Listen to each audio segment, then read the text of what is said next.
Hello बच्चों, welcome to channel Success Mantra. I am Divyanshi Chugh. आज अपना करेंगे चैप्टर नंबर 3 मैथ्स का। चैप्टर स्टार्ट करने से पहले सक्सेस मंत्रा के बारे में कुछ जान लेते हैं। बच्चों, सक्सेस मंत्रा एक चैनल है जिस पे class 6 to class 10 full detailed science और मैथ का सिलेबस कराया जाता है। तो बच्चों, चैनल को लाइक करो, शेयर करो एंड सब्सक्राइब करो। चलो स्टार्ट करते हैं चैप्टर नंबर 3। चैप्टर नंबर 3 है अंडरस्टैंडिंग क्वाड्रिलेटर्स। चैप्टर का नेम है अंडरस्टैंडिंग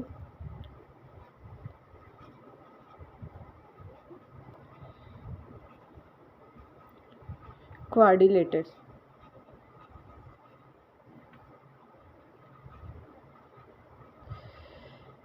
तुम सोच रहोगे कि चैप्टर स्टार्ट कर रहे हैं, एक्सरसाइज 3.1 क्यों नहीं। इसके अंदर बच्चों थोड़ी सी बेसिक नीड भी है, बेसिक नॉलेज की नीड भी है। तो अपने पहले बेसिक चीज़ें इसकी सीखेंगे, उसके बाद एक्सरसाइज स्टार्ट करेंगे। बहुत ही इजी हो जाएगा स्टार्ट करने के लिए, बहुत ही इजी हो जाएगा तुम्हें समझने के लिए जब अपनों को ये बेसिक चीज़ें आने लग जाएगी। तो शुरू करते ही ये 5-7 पॉइंटर जल्दी जल्दी हो जाएगी। Understanding quadrilateral. तो सबसे पहले चैप्टर का नाम समझते हैं। तो क्वाड्रिलेटर होता क्या है? क्वाड्रिलेटर होता है 4 साइड वाली कोई क्लोज फिगर, जैसे स्क्वायर हो गया, जैसे रेक्टेंगल हो गया। समझ रहे हो? 4 साइड वाली क्लोज्ड फिगर जैसे स्क्वायर हो गया या रेक्टेंगल हो गया, उसको क्या कहते हैं? क्वाड्रिलेटर। मेन अपने स्क्वायर रेक्टेंगल के बारे में ही समझेंगे, पर सारे फिगर के बारे में भी इसके अंदर आएगा। ये नहीं है कि ट्राइंगल नहीं पढ़ेंगे या फिर कोई और साइड नहीं पढ़ेंगे, अपने पढ़ेंगे, पर मेन इसमें यही रहेगा, 4 साइड वाली फिगर रहेगी। तो अपनों को इससे इतना तो समझ लग गया, कोई फिगर वाला चैप्टर है, मतलब कोई इस तरह अपने कभी सर्कल बनाएंगे, कभी ट्राइंगल बनाएंगे, कभी स्क्वायर बनाएंगे, कभी हेक्सागोन, कभी पेंटागोन, इस तरह फिगर बना बना के चैप्टर करेंगे। तो अब अपनों को इसी को समझना है। तो इस चैप्टर को समझने पहले एक पॉइंट आता है पॉलीगोन, मतलब एक वर्ड आता है पॉलीगोन। इसका मतलब पता होना जरूरी है। आखिर पॉलीगोन होता क्या है? पॉलीगोन होता है एक क्लोज्ड फिगर, एक क्लोज्ड फिगर जो लाइन से बना हो, जो सिर्फ और सिर्फ लाइन से बना हो। एक क्लोज फिगर जो सिर्फ और सिर्फ लाइन से बना हो। क्लोज मतलब कहीं से इस तरह खुला हुआ ना हो, पूरा क्लोज हो और सिर्फ लाइन से बना हो। ये लाइन से है क्लोज, तो ये सर्किल भी है पर इसके अंदर कोई लाइन नहीं यूज़ हो रही, तो ये पॉलीगोन नहीं है, पर ये पॉलीगोन है। ये हो गया एक क्लोज है, कहीं से ओपन तो नहीं है और सिर्फ लाइन से बना हुआ है। क्लोज है, ओपन तो नहीं है, सिर्फ और सिर्फ लाइन से बना हुआ है। तो ये तीनों ही पॉलीगोन है, ये पॉलीगोन नहीं है। ये हो गया, तो ये सिर्फ लाइन से जरूर बना हुआ है पर ये क्लोज नहीं है, तो ये पॉलीगोन नहीं होगा। इस तरह से समझ आया क्या पॉलीगोन होते हैं और क्या पॉलीगोन नहीं होते। एक दूसरा वर्ड अब पॉलीगोन के अंदर भी आते हैं। अब पॉलीगोन के अंदर भी आते हैं बहुत तरह के। अब जैसे देखो, पॉलीगोन तो ये भी है, पॉलीगोन ये भी है, और पॉलीगोन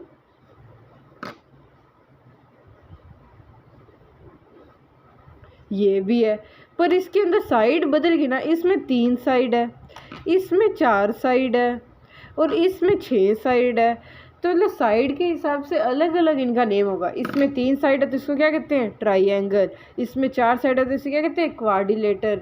5 साइड वाले को पेंटागोन, 6 साइड वाले को हेक्सागोन, 7 वाले को हेप्टागोन, 8 वाले को ऑक्टागोन। इस तरह से ये देखो तुम्हारी बुक में भी दे रखा है, सारे नेम दे रखे हैं अकॉर्डिंग टू साइड, सारों के नेम दे रखे हैं। गोन गोन गोन गोन आगे लगाते जाओ पीछे और नेम बनाते जाओ। पेंटा 5 के लिए हेक्सा, 6 के लिए हेप्टा, 7 के लिए ऑक्टा, 8 के लिए नोना, 9 के लिए डेका, 10 के लिए। ठीक है, अब ये बात समझ आ गई। अभी तक हम लोगों ने क्या समझा? एक तो चैप्टर का नेम समझा, एक समझा पॉलीगोन का मतलब क्या होता है। यहाँ भी मैंने तुम्हें क्या बोला था? एक क्लोज शेप, या बोला था एक क्लोज फिगर। यहाँ पे हम क्लोज फिगर के साथ हम क्लोज कर्व भी बोल सकते हैं इसे, मतलब फिगर, शेप और कर्व भी बोल सकते हैं इसको। ठीक है, समझ आया? Curve, CURVE, curve. इसे क्लोज फिगर बोलते थे अपने, क्लोज शेप बोलते थे, पर अब से एक और वर्ड आया है, इसे हम क्लोज कर्व भी बोल सकते हैं, क्लोज कर्व भी बोल सकते हैं। ठीक है, अब सिंपल कर्व, अब ये देखो इसी तरह यहाँ हमें बुक में दे रखा है कि ये देखो ये सिंपल कर्व है, क्लोज भी और सिंपल भी है। ये क्लोज तो है कर्व पर सिंपल कर्व नहीं है। सिंपल क्यों नहीं है? क्योंकि कि इसके अंदर ये राउंड शेप आ गई, इसके अंदर ये सिंपल कर्व है और ये क्लोज नहीं है, और ये वाला सिंपल कर्व नहीं है। ठीक है, अब आगे अपने करते हैं डायगोनल। अब एक वर्ड क्या आता है? अब एक वर्ड क्या आता है? डायगोनल। डायगोनल क्या होता है? डायगोनल होता है जो शेप अपने पढ़ रहे हैं, जो शेप अपने पढ़ रहे हैं उन शेप के कॉर्नर को जोड़ दो।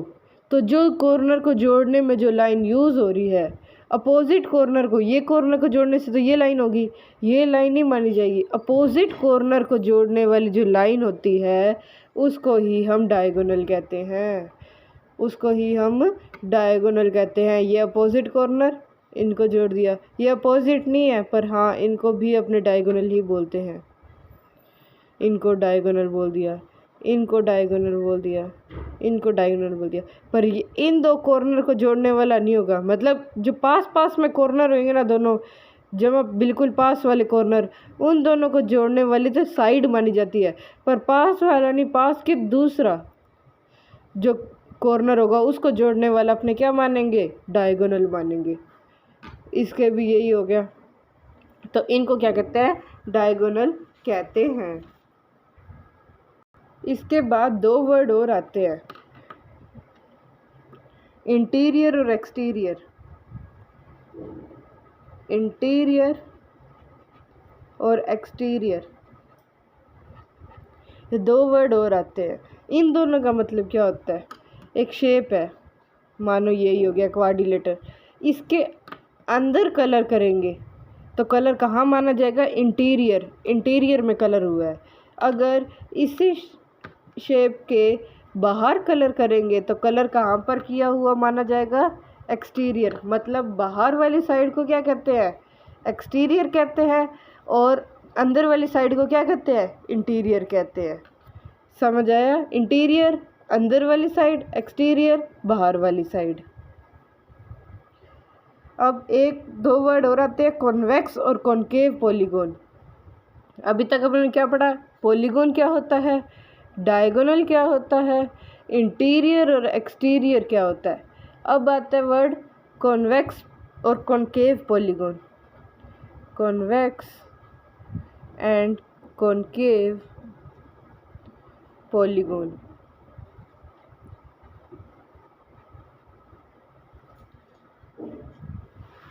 कॉन्वेक्स पॉलीगॉन और कॉनकेव पॉलीगॉन क्या होता है?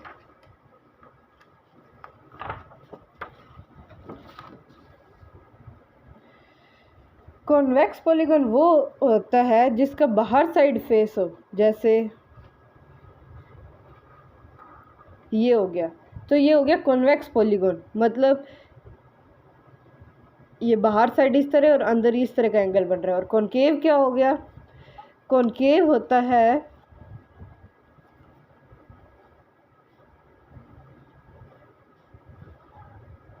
इस तरह का एंगल। ये हो गया कॉनकेव जिसके बाहर साइड इस तरह हो रहा है, और कॉन्वेक्स क्या होगा? जिसके इस तरह हो रहा है। और भी आ गया। अब जैसे इसको नॉर्मल मैथ की लैंग्वेज में करें तो ये दो लाइन है, मानो ये दो लाइन है। अब ये तो तुम क्या करते थे? ये 90 डिग्री का एंगल करते थे तुम, ये वाला 90 डिग्री का एंगल। अब यहाँ से शुरू होता है बात, तो ये आता है 30 डिग्री, 60 डिग्री, 90 डिग्री, फिर यहाँ पर आते आते क्या होता है 120 और ये 180, इस तरह से एंगल करते थे तुम। यहाँ से शुरू होते थे 30, 60, 90, 120, 180, इस तरह से एंगल करते थे तुम। अब यहाँ पे बना के दिखाऊँ मैं, तो ये एंगल छोटा हो गया ये वाला, फिर इससे बड़ा, फिर इससे बड़ा, तो ये एंगल करते थे ना तुम, और एक ये हो जाता पूरा ये एंगल हो गया। तो वही है, कॉन्वेक्स के अंदर क्या होता था, ये दो स्टिक होगी ये वाली, जब ये 90 क्या होता है इस तरह का, 90 होता है इस तरह का, जब एंगल 90 से छोटा बने, 90 से छोटा बने, तब तो क्या आ जाता था कॉन्वेक्स, और जब 90 से क्या हो जाए बड़ा बन जाए। अब इसके अंदर देखो 90 से बड़ा है ना ये एंगल, वो क्या होता था कॉनकेव।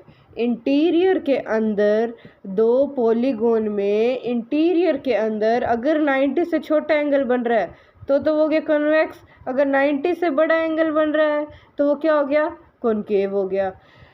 चाहे तुम्हें अब ये इजी लग रहा है एंगल से तो ऐसे समझ लो, अगर एंगल से इजी नहीं लग रहा तो इस तरह समझ लो, इसका फेस कैसे है और इसका फेस कैसे है, ऐसे इसका, और उसका कैसे है ऐसे है, अंदर से इस तरह वी शेप, चोंच सी बार है इसकी, तो ये कॉन्वेक्स, और ये कॉनकेव, इसकी चोंच अंदर है। ठीक है, और शेप आ जाते हैं, ये हो गया, ये भी कॉन्वेक्स है, चोंच सी बाहर है, यहाँ से भी नोक जो है तिख जी जो है वो बाहर है, यहाँ से देखो तो ये भी बाहर इस तरह है। और कॉनकेव क्या हो गया, कॉनकेव हो गया ये वाला,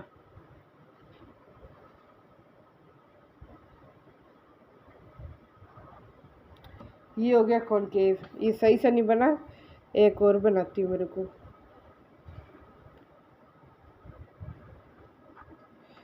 ये यहाँ पे इस तरह मर्ज कर दो, ये हो गया कॉनकेव। क्यों, क्योंकि इसकी चोंच अंदर है। अब तुम कहोगे कि ये तो चलो मानना कि ये जो नोक है अंदर है, ये तुमने कह दिया कॉनकेव, पर ये तो बाहर है, तो कॉन्वेक्स क्यों नहीं। कॉन्वेक्स पॉलीगोन वही होंगे जिसके चारों के चारों कॉर्नर बाहर हो, जिसके चारों के चारों कॉर्नर बाहर हो। पर कॉनकेव तब भी हो जाएगा जब एक या दो कॉर्नर अंदर हो, एक या दो कॉर्नर अंदर हो। ठीक है, कॉनकेव तो तब भी माना जाएगा अगर इसका एक भी अंदर है ना, चाहे दूसरे सारे इसके बाहर साइड थे पर एक अंदर था तो इसे कॉनकेव माना गया, इसका एक अंदर था तो इसे कॉनकेव माना गया, चाहे दूसरे तीनों बाहर हैं। पर कॉन्वेक्स होने के लिए चारों के चारों बाहर होने चाहिए, चारों के चारों बाहर होने चाहिए। समझ आ रही है बात, समझ आ रही है बात। ये हो गया, इसके भी चारों कॉर्नर बाहर है, ये भी बाहर, ये भी बाहर, ये भी बाहर, ये भी बाहर, चारों के चारों कॉर्नर बाहर है, तो ये कॉन्वेक्स है, ये कॉन्वेक्स है। समझ आ रहा है, क्या क्या समझा। पॉलीगोन का मतलब, डायगोनल का मतलब, इंटीरियर एक्सटीरियर का मतलब, और कॉन्वेक्स एंड कॉनकेव का मतलब, कॉन्वेक्स एंड कॉनकेव का मतलब समझा। ठीक है, अब क्या आता है, अब आता है रेगुलर पॉलीगोन और irregular polygon, regular and irregular, regular and irregular polygon.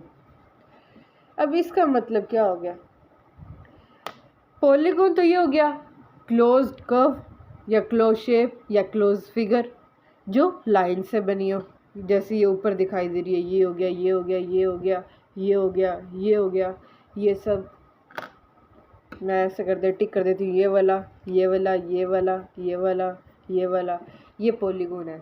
अब रेगुलर और इरेगुलर से क्या मतलब है, रेगुलर कर्व वो होता है, रेगुलर पॉलीगोन वो होता है जिसकी सारी की सारी साइड इक्वल हो, सारी की सारी साइड एंड सारे के सारे एंगल इक्वल हो। इतना ये तो ऑब्वियस है, अगर सारी साइड इक्वल होती है ना तो सारे एंगल अपने आप इक्वल होते हैं, या फिर अगर सारे एंगल इक्वल होते हैं ना तो सारी साइड अपने आप इक्वल होती है। तो सारी की सारी साइड और सारे के सारे एंगल इक्वल हो तो उसे कहते हैं रेगुलर पॉलीगॉन। अगर सारी साइड इक्वल ना हो, सारे एंगल इक्वल ना हो, तो उसको क्या कहते हैं? Irregular polygon. ये है स्क्वायर। स्क्वायर की सारी साइड इक्वल होती है और इसके सारे एंगल भी इक्वल होते हैं, तो ये हो गया रेगुलर पॉलीगॉन। ये हो गया रेगुलर पॉलीगॉन। ये ट्राइंगल, ऐसा ट्राइंगल जिसकी सारी साइड इक्वल है। ये मैं दो दो लाइन सब पे पता क्यों लगा रही हूँ? इसका लाइन का मतलब होता है कि ये इक्वल है। मैं इस पे भी ऐसा कर सकती हूँ, मतलब ये सारी इक्वल है। तो ये इसका मतलब ये तीनों साइड इक्वल है। अगर साइड इक्वल है तो तीनों एंगल इक्वल होंगे, तीनों एंगल इक्वल होंगे। तो सारी साइड इक्वल है, सारे एंगल इक्वल है, तो ये क्या हो गया? Regular polygon. अब इसी की जगह ये कर लो। अब इस ट्राइंगल में क्या सारी साइड इक्वल है? ये साइड इसके बराबर है या ये इसके बराबर है?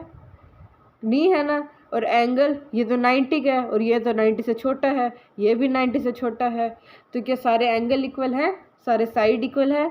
नहीं है। तो ये क्या हो गया? ये इर्रेगुलर पॉलीगॉन हो गया। ये क्या हो गया? इर्रेगुलर पॉलीगॉन हो गया। ये आ गया रेक्टेंगल। ये लग नहीं रहा होगा रेक्टेंगल, मैं वापस कोशिश करती हूँ बनाने की। ये रहा रेक्टेंगल। ये रेक्टेंगल है, इसकी ये साइड इसके इक्वल है, ये साइड इसके इक्वल है, पर ये दोनों तो इक्वल नहीं है। मतलब चारों साइड तो इक्वल नहीं है, चारों साइड इक्वल नहीं है, पर चारों एंगल इक्वल है, तो भी ये इरेगुलर माना जाएगा। क्यों? क्योंकि चारों साइड और चारों एंगल, मतलब सारी साइड और सारे एंगल इक्वल हो तभी रेगुलर माना जाता है, वरना वो इरेगुलर ही माना जाता है। तो ये इरेगुलर ही पॉलीगॉन है, इरेगुलर पॉलीगॉन ही है। समझ आ गया? क्या क्या समझ आया अभी तक? अभी तक हमें समझ आया है पॉलीगॉन क्या होता है, अभी तक हमें समझ आया है डायगोनल क्या होता है, अभी तक हमें समझ आया इंटीरियर क्या होता है, एक्सटीरियर क्या होता है, कॉन्वेक्स पॉलीगॉन क्या होता है, कॉनकेव पॉलीगॉन क्या होता है, रेगुलर पॉलीगॉन क्या होता है और इर्रेगुलर पॉलीगॉन क्या होता है। समझ आ रहा है? अगर नहीं आ रहा तो कमेंट बॉक्स में बताना। अब उसके बाद एक और पॉइंट आता है angle sum property. Angle sum property, इसको समझ लेते हैं। एक्सरसाइज 3.1 बहुत इजी हो जाएगी, वो अपने नेक्स्ट वीडियो में कर लेंगे क्योंकि वीडियो लंबी हो जाएगी अगर इसी में किया तो। अब ये करते हैं angle sum property. Angle sum property से क्या मतलब है?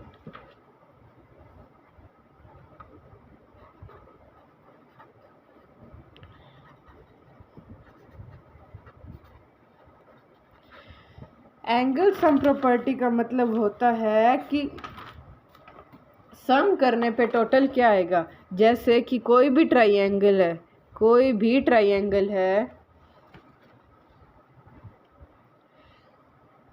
उसके तीनों एंगल का जब भी प्लस करते हैं तो हमेशा 180 ही आएगा। कोई भी ट्राइंगल है, उसके तीनों एंगल का जब भी प्लस करेंगे तो हमेशा 180 ही आएगा। वो होती है एंगल सम प्रॉपर्टी, ठीक है। और कोई भी स्क्वायर है या फोर साइड वाला कोई भी है, ये स्क्वायर है या रेक्टेंगल है, कोई भी है, इसके चारों के चारों एंगल का जब भी सम करेंगे तो 360 ही आएगा, 360 ही आएगा। एक लाइन ऐसे बना देना और यहाँ डॉट बना दे, तो मतलब इस डॉट से शुरू करना है और ये एंगल जो है वो 180 ही होगा, ठीक है। अब अपनों को क्या है, मानो ये दो एंगल दे रखे हैं और तीसरा एंगल नहीं दे रखा और कहा ट्राइंगल है, तो अपने क्या करेंगे? हमें पता है कि ट्राइंगल में टोटल 180 होता है, तो 180 में से इन दोनों का एंगल माइनस कर देंगे तो इसका बच जाएगा। अगर हमें मानो पूछा है कि ये एंगल बताओ, ये एंगल कितना होगा, तो क्या करना है? तो हमें करना है कि ये एक लाइन है और लाइन पे टोटल 180 होता है। टोटल क्या होता है? टोटल 180 डिग्री होता है। 180 में से इसको माइनस कर देंगे, इसको, तो बचेगा क्या? ये वाला बचेगा। क्या? ये वाला। समझ आ गया एंगल सम प्रॉपर्टी? ट्राइंगल में तीनों का 180, स्क्वायर में या रेक्टेंगल में फोर साइड में क्या होता है? 360, 360, ठीक है। समझ आ गई सारी की सारी पॉइंट्स, सारी की सारी बातें। कल अपने 3.1 या फिर नेक्स्ट वीडियो में अपने 3.1 स्टार्ट कर लेंगे। क्या थे पॉइंट? पॉलीगॉन। पॉलीगॉन क्या होता है? पॉलीगॉन क्या होता है? लाइन से बना हुआ क्लोज कर्व। डायगोनल जो पास वाले पड़ोसी वाले कॉर्नर को छोड़ के, मतलब ये कॉर्नर है, इसके पड़ोसी वाले कॉर्नर को छोड़ के दूसरे कॉर्नर से जो भी लाइन जुड़े उसको क्या कह देते हैं? डायगोनल कह देते हैं। फिर इंटीरियर और एक्सटीरियर क्या होता है? इंटीरियर मतलब अंदर, एक्सटीरियर मतलब बाहर।